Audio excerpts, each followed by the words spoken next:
We are the Bible Twins, and this is episode 7. Now, we're just gonna get straight to the point on this one, I feel like. We're not Philip DeFranco, we don't even watch his stuff. I actually don't even like him that much, he's a little bit overrated. But anyway. Exactly. I mean, you can even tell with how we're speaking.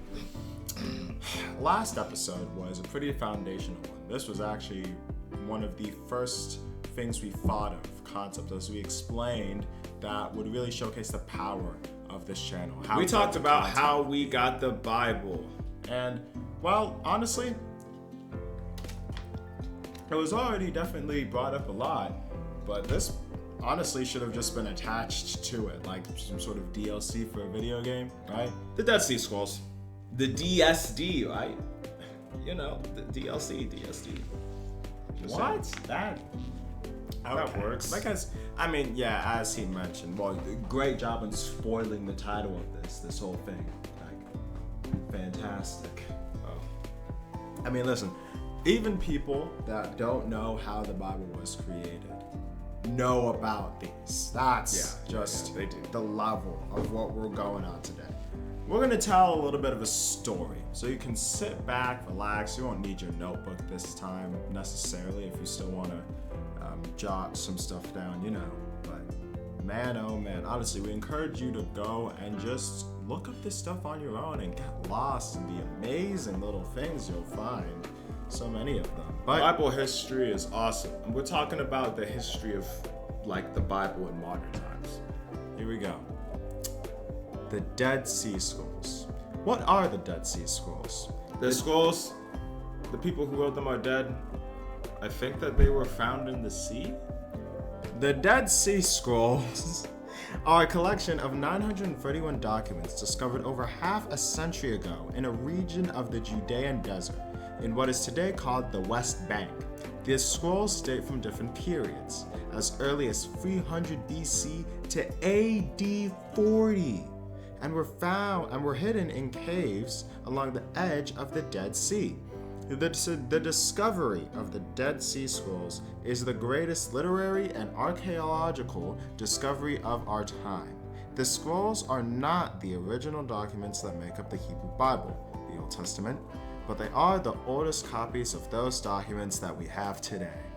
The Dead Sea Scrolls have shed new light on the practice of the Jewish religion during the periods when the books of the Bible were composed. They have given us a snapshot of the war Jesus ministered in with his 12 disciples, and they have helped us better understand the society in which the early church first started. The scrolls are believed to be from the library of a group of first century Jews who separated themselves from the rest of society by living out in the desert at a site known as Qumran. That's Qumran. The scrolls contain a variety of writings, portions of every book of the Old Testament except the book of Esther, commentaries on the books of the Bible, rules for religious rituals and community life, texts designed to prepare the Qumran sect for a war at the end of time, marriage contracts, deeds of sale, calendars, horoscopes, and writings that claim to foretell the future. The texts are composed in 3 languages: Hebrew, Aramaic, and Greek. They are written on leather parchment made from goat or sheep skins, and papyrus, a form of early paper. Do not start. See, I caught him. That's what you gotta do. Be smart about it. Catch before it even gets to surface. Oh man. One scroll is inscribed on pure copper and is known as the Copper Scroll. We should sell that in the US as a penny. Oh wait, they don't make pennies.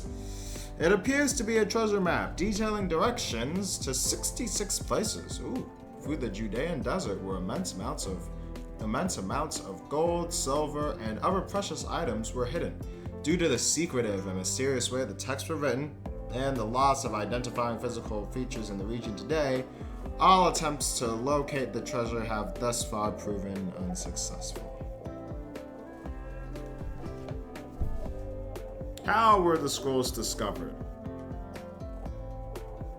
On trees that died after being cut down and thrown into the sea. don't know how to incorporate the scrolls. It's a real good thing that I just referenced. How are the scrolls discovered? Wow.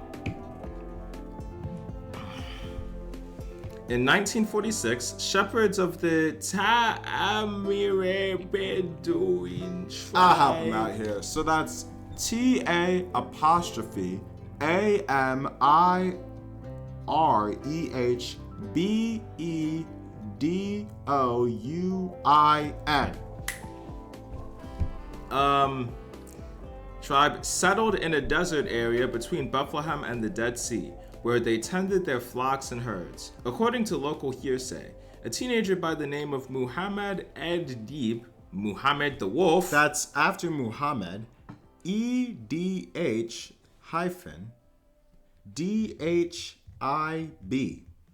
So Muhammad was in the wolves? Wow, he was an animal nerd. Ow! Wolves are kept in zoos, right? So he probably visited, his local zoo a lot as a teenager. Zoos are boring. I think that's the main problem. He was into boring stuff that clearly set him down on the path of I'm not gonna offend anybody today. You already have. Went in search of a stray goat. Wolves do not eat goats, I think.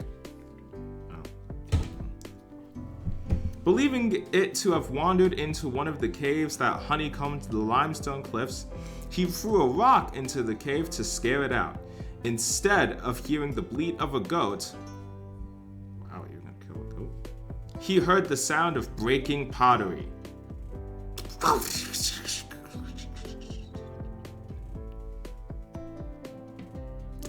He climbed up into what is today called Cave 1. And found ancient clay storage jars filled with 7 scrolls. That's a huge question. Enough! That's a huge question. Read! 4 of these scrolls were sold in Bethlehem to an antiquities dealer known as Kando. He in turn sold them for $970.20 to the Archbishop of the Monastery of St. Mark's. $97.20. $97.20. I said that. St. Mark's in Jerusalem. The Metropolitan, a high office in the priesthood of the Syrian Orthodox Church, Mar Athanasius Yeshua Samuel. These names. The other 3 were sold to Thaddeus Salaki, another antiquities dealer in Bethlehem, who in turn sold them to Hebrew University professor Eleazar Sukanik in Jerusalem. The Bedouin shepherds searched more caves, bringing most of their finds to Kando. Meanwhile, the Metropolitan permitted John Trevor of the American Schools of Oriental Research to publish news and photographs of the find to the world in April 1948. Soon after, British archaeologists, because we just love doing archaeology, like seriously, as a British person, I love to, actually I don't like digging. But I am a fan of Bluey, and Bandit is an archaeologist, and Australia is still a Commonwealth-like region of the UK. Boom, I got it. Also, Bluey is financed by the BBC. So. Yeah, I'm not gonna stop him at this point, okay? You have clearly seen I'm raising the white flag today. Hey, you're wearing white. It makes sense. Maybe you could put your body on a flag. So anyway, soon after, British archaeologists conducted a careful survey of the region and discovered several other caves with scrolls, including those along a terrace at Qumran. Of these, Cave 4 yielded approximately 15,000 fragments representing some 600 manuscripts. These were not found in storage jars, but beneath the cave floor, indicating a rapid burial because of impending danger. Perhaps the Roman invasion of Jewish territory in AD 68 that led 2 years later to the complete destruction of Jerusalem. Cave 7 was also unique in that it contained the fragments of 19 texts in Greek, the same language used to write the New Testament. When the Arab-Israeli War broke out in 1948, the Metropolitan took his 4 scrolls to the United States and offered them for sale in an ad in the Wall Street Journal. Yigael Yadin, an archaeologist and the son of Professor Sukanik, anonymously purchased the scrolls for the State of Israel for $250,000. Later, these 4 scrolls and 3 others were put on public display at the Shrine of the Book, a museum in Jerusalem especially for scrolls. The State of Israel also houses other scrolls in a climate-controlled basement of the Rockefeller Museum in Jerusalem. I thought Rockefeller's. That's weird. Some scrolls are located in other countries, such as the Copper Scroll in the Citadel Museum in Amman, Jordan. Okay. Retired from basketball a long time ago. I can't trust this man. I cannot. Space Jam is a really good movie. Please. I thought this was a story. Stories generally are interrupted by stuff. Man. Okay. So what do we know about the site of the scrolls?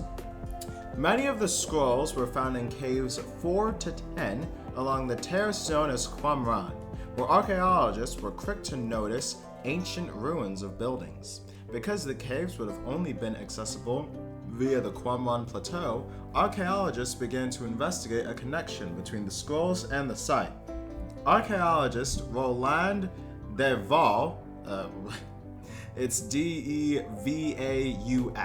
supported the connection with his discovery of pottery kilns that were used to fire the scroll jars, and with his excavation of a 2-story building that contained the remains of writing benches and inkwells.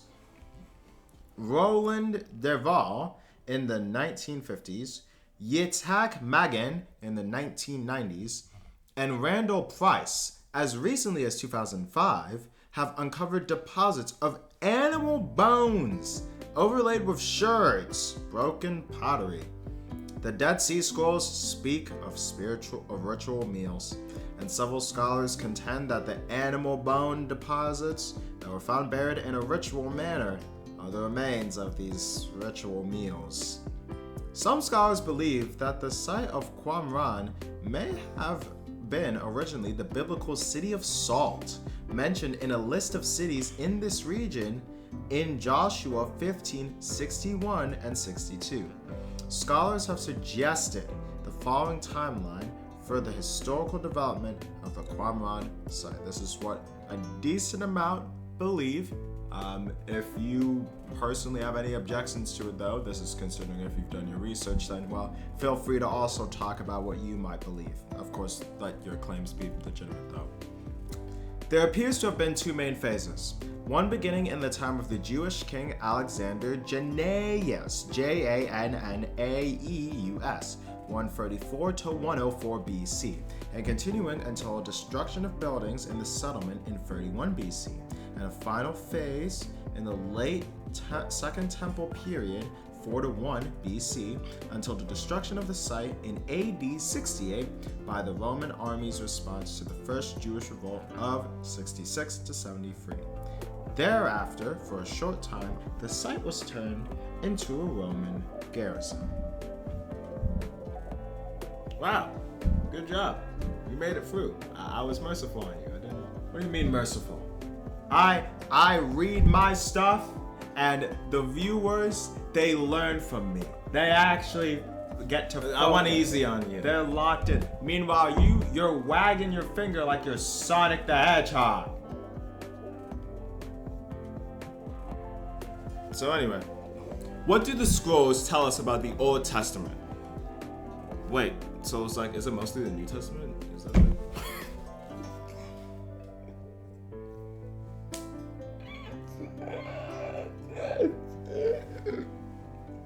This is a genuine question. Hey, bro. Get off! Get away It's from a me. genuine question, though. Okay. So, the ancient keepers of the scrolls purposely hid their treasures. Wow, that's annoying. Trusting that the God of whom they spoke in those documents would guard those documents until the proper time. That time, it turns out, would be our time, some 2,000 years later. Perhaps the single perhaps the most significant single contribution of the scrolls has been their witness to the earliest known text of the Hebrew Bible. Before the discovery of the scrolls, the oldest known complete Hebrew manuscript of the Old Testament was a Masoretic text made by Jewish scribes called Masoretes, which is known as the Ben Asher Codex, located today in the Public Library of Leningrad, Russia. How is it still called Lenin after all this time? It dates to about 1008 AD. Oof! Although this Masoretic version of the Bible is ancient, it was still penned 1,000 years after the last book of the Old Testament was written, around 325 BC.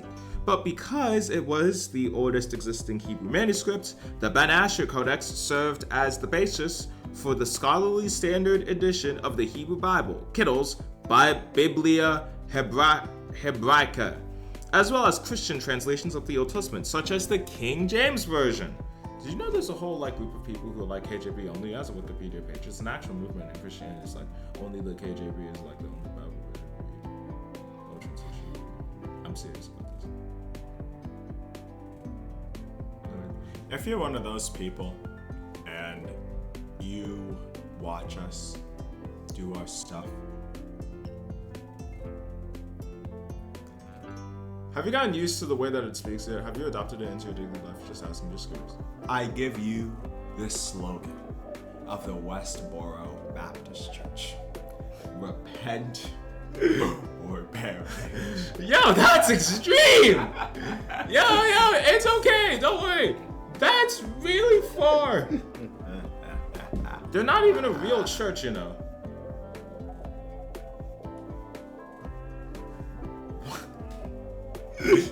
Okay. Anyways, the Dead Sea Scrolls confirmed the accuracy of Bible translation over the years, despite skeptics' accusations that these translations were flawed. As copies of the Old Testament books were made over the centuries, many scholars concluded that mistakes may have been introduced into the Masoretic texts. Comparisons with other ancient versions of the Old Testament, such as the Greek Septuagint, Latin Vulgate, and Samaritan Pentateuch, seem to confirm this transmission problem and called into question the integrity and reliability of the traditional Hebrew texts. However, these doubts were settled with the discovery in Cave 1 of a copy of the entire book of Isaiah dated to 125 BC. This is 1,000 years earlier than the Masoretic Ben Asher Codex. When compared to the Ben Asher Codex, who is this Ben Asher, bro? This scroll proved to be identical to the later version of Isaiah in more than 95% of the text. The 5% variation consisted primarily of obvious slips of the pen and spelling alterations, many of which are no more significant than the difference in meaning between the word over being used in place of the word above. So basically nothing. This accuracy also proved to be the case for all the other biblical scrolls among the Dead Sea Scrolls. Although interesting differences and additions do appear and are of great value in understanding the history of the transmission of the biblical text, on the whole, the witness of the scrolls is to the exceptional preservation of the biblical text throughout the centuries. And now an explanation, because when it comes to looking, if you actually read the Dead Sea Scrolls, which online people have published images of it, they've released PDFs so you can go through what they say. Are you sure you want to go through all of the... What's the language written?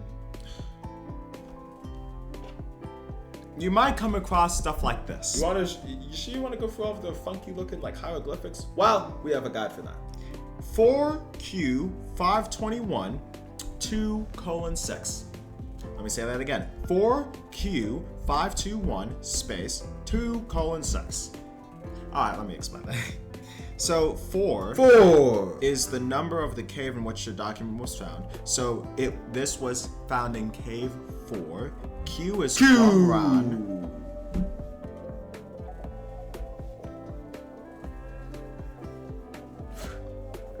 So 4 is the cave in which it was found. Remember, there are 10 caves, so this was found in cave 4. Q is Qumran, right? Then 521 is the 521. 521 is the designated number for the scroll. So it's scroll number 521 in the Qumran Cave 4 out of 10. It's then this 2 is the column number. 2. Abbreviated COL, so column 2, and then line 6. That 6 is the line number. So it's in the 4th cave of the Qumran, the 521st scroll in the 2nd column in the 6th line. So this scroll is a reference to text 521 from Cave 4 at Qumran, column 2, line 6. Guys, I need help. So what do the scrolls reveal about Jewish history? One thing the scrolls demonstrate is that a number of Jewish groups who separated themselves from society by living in separatist communities flourished during what is called the Second Temple period. The Second Temple period is the period from 520 BC to AD 70. It's where Christianity comes from. Christianity specifically is a sect of Second Temple Judaism that, well, says, so you know how Judaism is all about waiting for someone? Yeah, we caught the bus.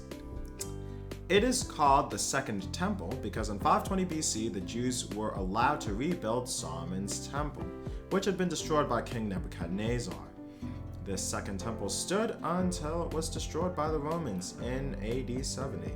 The separatist Jewish groups included the Pharisees, the Sadducees, the Zealots, all of whom we read about in the Gospel stories, as well as the Essenes and the Sicarii. So far as we know, none of these groups left behind documents concerning their sects.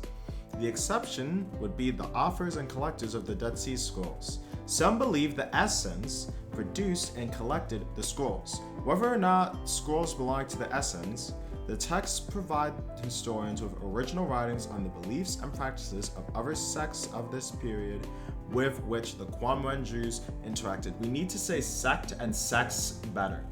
Yeah, we do. We always mess up the pronunciations, honestly. It's an accidental innuendo just waiting to happen. Sorry, viewers. And listeners as well. The discovery of the scrolls shows us that Second Temple Judaism, although similar to the older biblical Judaism we read about in the Old Testament, was not identical to it. Neither was Second Temple Judaism identical to what is called Rabbinic Judaism, which began to emerge after the destruction of the Second Temple in AD 70. As a result, the scrolls give us a snapshot of a moment of great disagreement and change in the Jewish practices and beliefs of the day. For example, in many of the writings, the Qumran Jews condemn what they viewed as the ritual abuses of the priests of the day who ran the temple, the same group of Pharisees that Jesus often criticized. Below is a portion, and we're going to read it out, of the War Rule. The War Rule is a scroll that contains a prophecy that God would soon destroy these corrupt temple Jews, as well as a prophecy about the defeat of the Gentile powers oppressing Israel in an end of time battle. Man, God means business, bro. Well, here it is, the War Rule. Here's the scroll abbreviation. Not the War Room. War Room is 1 QM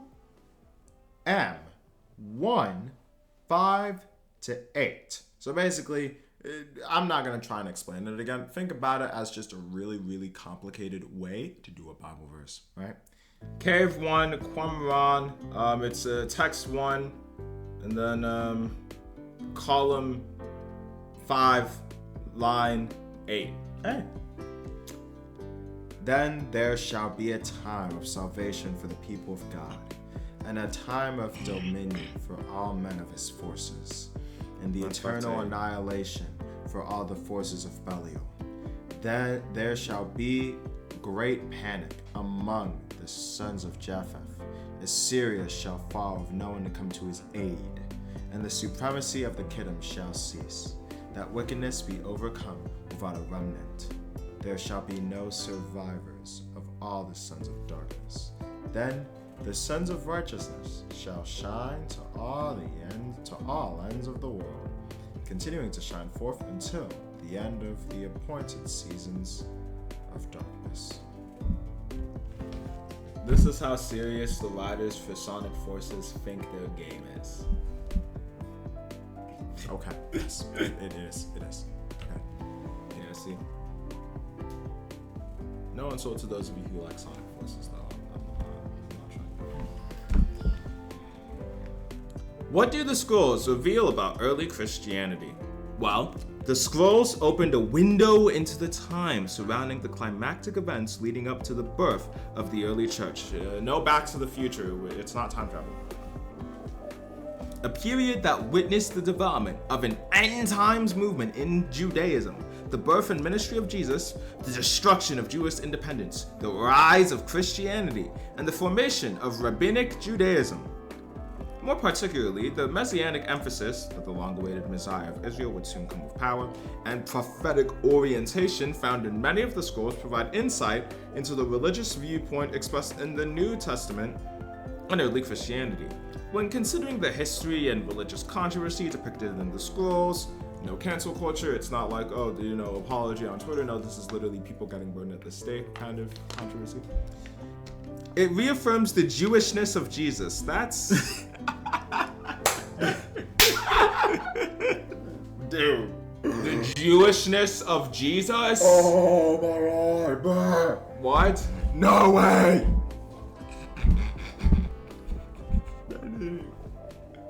Oh no, we had that. Okay. Oh, it reaffirms the Jewishness of Jesus, the Gospels, and Christianity. Oh, the Jewishness of the Gospels. Oh, okay, the Jewishness of Christianity. Oh, does this mean, the Jewishness of Toby Mac? Oh, okay, does this mean the Jewishness of Charles Stanley? Oh, wait, he's dead. Wait, well, I mean, yeah, the Jewishness doesn't change. I can't, no. I will not use that term. That will not enter my vernacular. Grr. In addition, the scrolls help us better understand the Apostle Paul's vocabulary and his discussion of customs. So if you ever thought that Paul wrote kind of weird,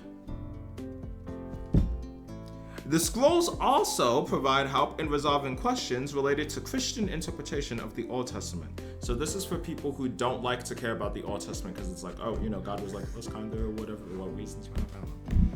For example, Christian tradition has accepted the reading of the Greek Septuagint version of Psalm 22, verse 16, which specifically reads as, "They have pierced my hands and feet."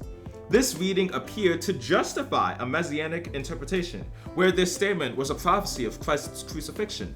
At odds with this reading was the Hebrew language Masoretic text, which reads specifically, "Like a lion are my hands and my feet." Because of this, it was thought that those who made the Septuagint translation, followed here by the New Testament, had mistakenly read the Hebrew word as a verb, pierce, rather than a noun, line. Lions pierce things with their claws. However, the Greek Septuagint and Christian copyists were proven to be correct when the Psalms scroll clearly indicated a verb instead of a noun, and reads, "They pierced," rather than "like a lion." That Psalm scroll has to be giant. I mean, it's 150. Of course, a lot of them are super short, so. Yeah. What do the scrolls reveal about the New Testament? Since the scrolls generally come to us from a time before the formation of Christianity, they offer a context for understanding the expected nature and role of the Messiah in Judaism. Many of the scrolls from Cave 4 demonstrate a high view of this coming Messiah as being a divine agent with supernatural qualities and powers. These words from a Cave 4 scroll illustrate this understanding. The Messianic Apocalypse. This is another scroll portion.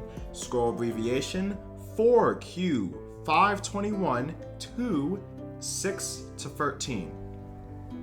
So that's K4 of the Qumran, scroll 521.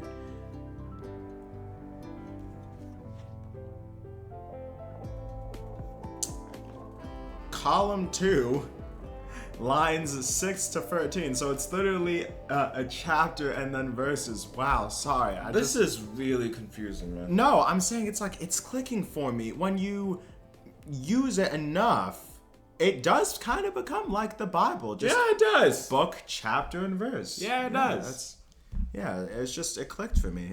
That's nice. It proves why the Dead Sea Scrolls are so legit. So, his spirit will hover over the humble, and he renews the faithful in his strength.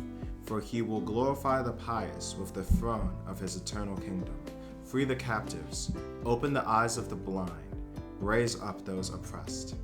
And forever I shall hold fast to the hopeful and pious. Holy Messiah will be delayed, and the Lord shall do glorious things which have not been done, just as he said, Lord. For he shall heal the critically wounded. He shall resurrect the dead. He shall proclaim good news to the poor.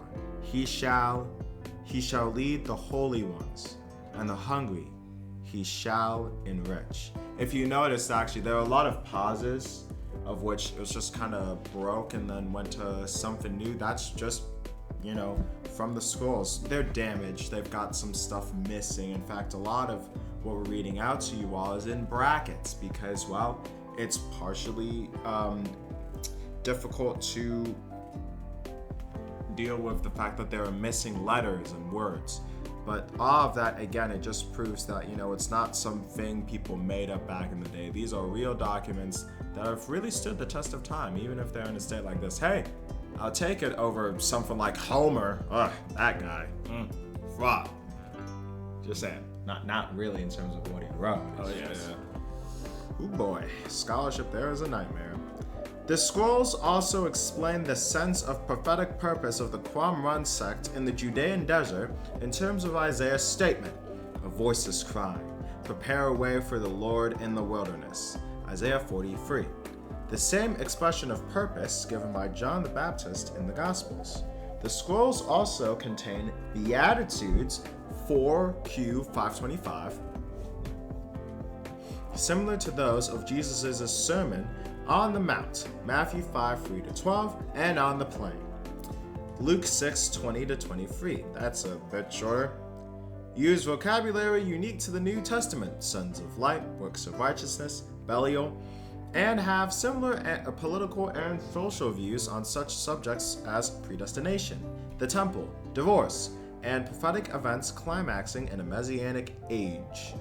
With respect to motive for the Sanhedrin's condemnation of Jesus and approval for the Roman punishment of crucifixion, the Temple Scroll shows that the condemnation was based on an interpretation of Deuteronomy 21, 22, and 23, 21, 22, 23, in which the punishment of hanging a man on a tree is mentioned. Of course, I don't think I've ever seen a man literally be hanged on a tree because the branch would probably get wrecked.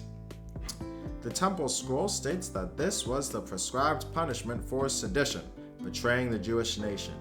And this agrees with the statement of the high priest Caiaphas in John 11:49 that Jesus was guilty of this crime. The discovery of the Dead Sea Scrolls was heard around the world because the scrolls prove the accuracy of the Bible we have today, shed light on the culture in which Jesus lived, and provide fresh and new insight into the context of early Christianity. Now, we've got to talk about the history of the Qumran a little bit, because we're referring to it as the Qumran, just Qumran. This is the place where the culture of the Dead Sea Scrolls really happened, where the Dead Sea Scrolls themselves were kept.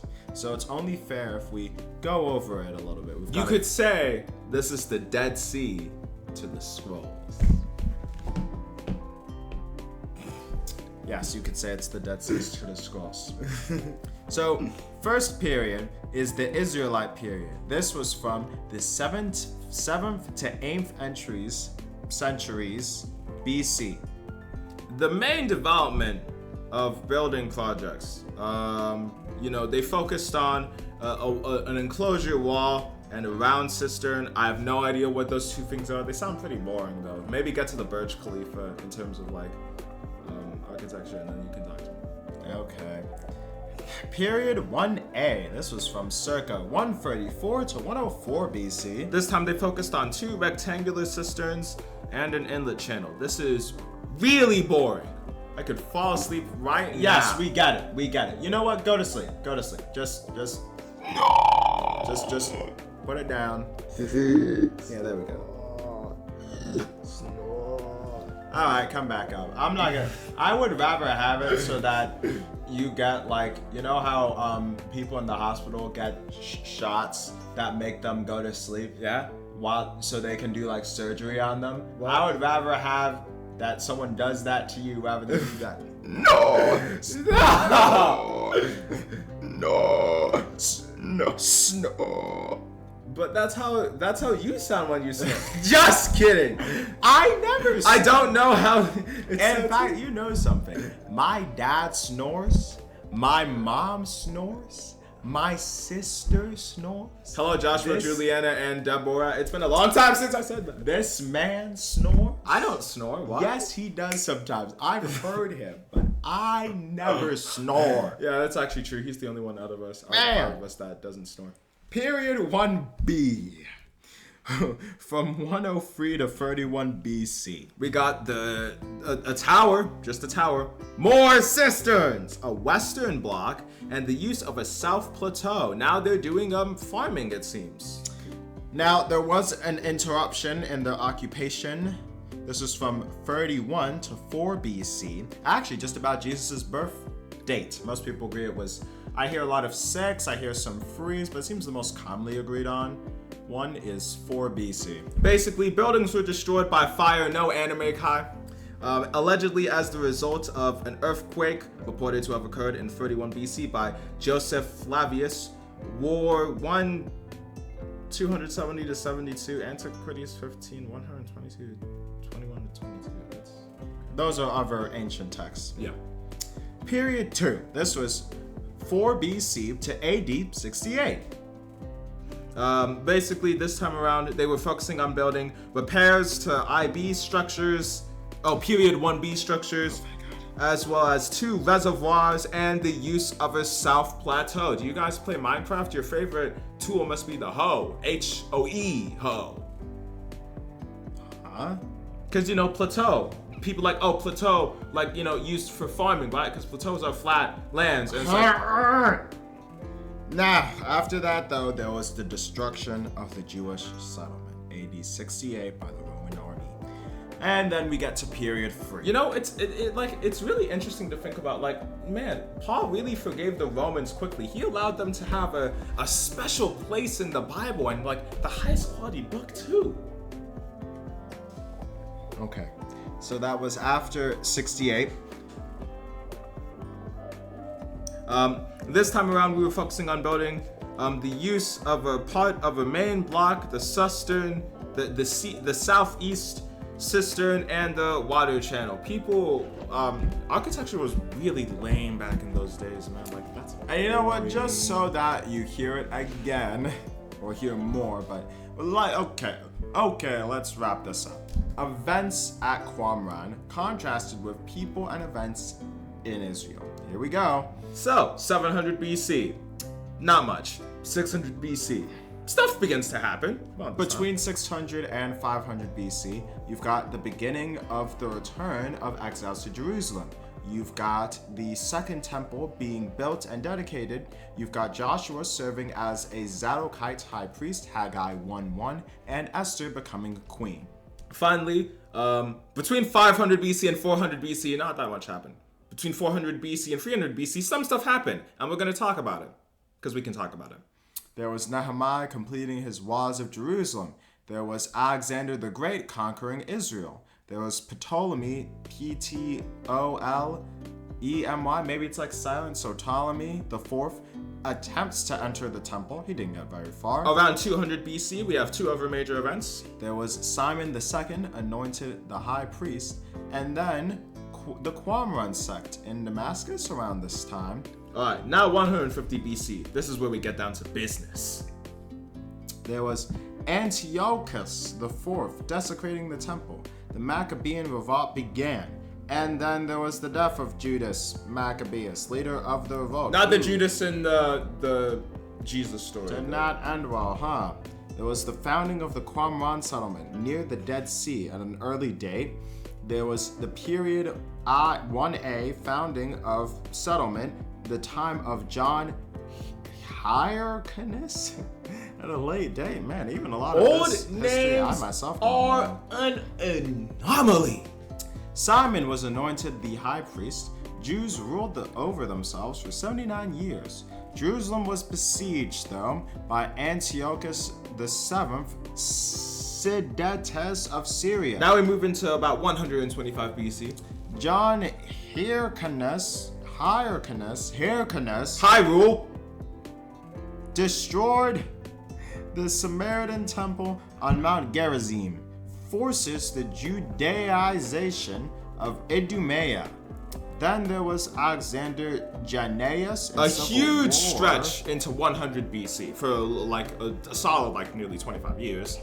In the civil war with the Pharisees, who are aided by Demetrius III Eucharis. Yo, here's a thing, historical figures. When people say something the Roman numeral, they usually don't do anything after that. What's up with you? Period 1B began around this time, marked by the building at the time of Alexander Jannaeus, leader of Judea. Alright, now we've crossed into 75 BC. Now, the forces of Aristobulus II were besieged by the Roman general Pompey, not the volcano or the city. It was the city that got wrecked by Mount Vesuvius. But if you close your eyes, So it all was just like nothing changed at all. And if you close your eyes, you're like you and I'm just gonna let himself tire himself out. He'll tire himself out. I promise.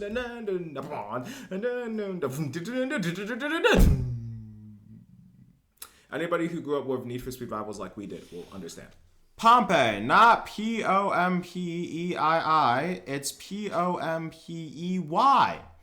On the Temple Mount, Jewish rule fell to Rome on Yom Kippur. So, there was also how period 1B ended with either a Parthian invasion in 40 BC or an earthquake in 31 BC. Generally, by the time any of those two had both happened, it was cooked. Yeah, we're in between 50 and 25 BC now. A lot of stuff is still happening. You got King Herod, aided by Roman General Sosius, taking Jerusalem from Antigonus. There was the period of Herod the Great's building. He really liked that architecture and construction, huh? Long time! Dang, bro, you couldn't let go. Was it your ex or something? The birth of our Lord and Savior, Jesus of Nazareth. AD 1! Period 2 began at the time of Herod the Great's death. There was the ministry of John the Baptist, crucifixion of Jesus of Nazareth, the conversion of Paul. All around before AD 50. There was Antonius Felix, a procurator who lasted quite a while. There was period 2 ending and the destruction at the hands of Roman forces during the First Jewish Revolt. There was period 3, the Roman military occupation of Qumran. And finally, we're around the year AD 100. There was the Jewish historian Josephus in Galilee. One of the main secular historians who would yap about Jesus a lot. You know, born to yap, forced to... What were they doing back in those days? And there was a civil war in Jerusalem leading to the destruction of the site of Qumran. Pour one out for Qumran, bro. You know, the Dead Sea to our scrolls. Press F to pay respects, because I guess I'll help him out on it. You're really telling me that they actually destroyed the site? Let's go! All right, so... Yeah, I mean, listen, it was a pretty straightforward episode today because just like with the last episode, this just shows why, the Bible is such an amazing thing. And these Dead Sea Scrolls in particular, man, such interesting history. Oh, man, definitely this was a ride. Definitely go and just look into any of this stuff, if you found any of this interesting, please go experience a lot of it on your own. Yo, they could make a best picture winner out of what we talked about today. I'm genuinely serious. For once, a joke from him that I can actually get behind. And that's about it. Yeah.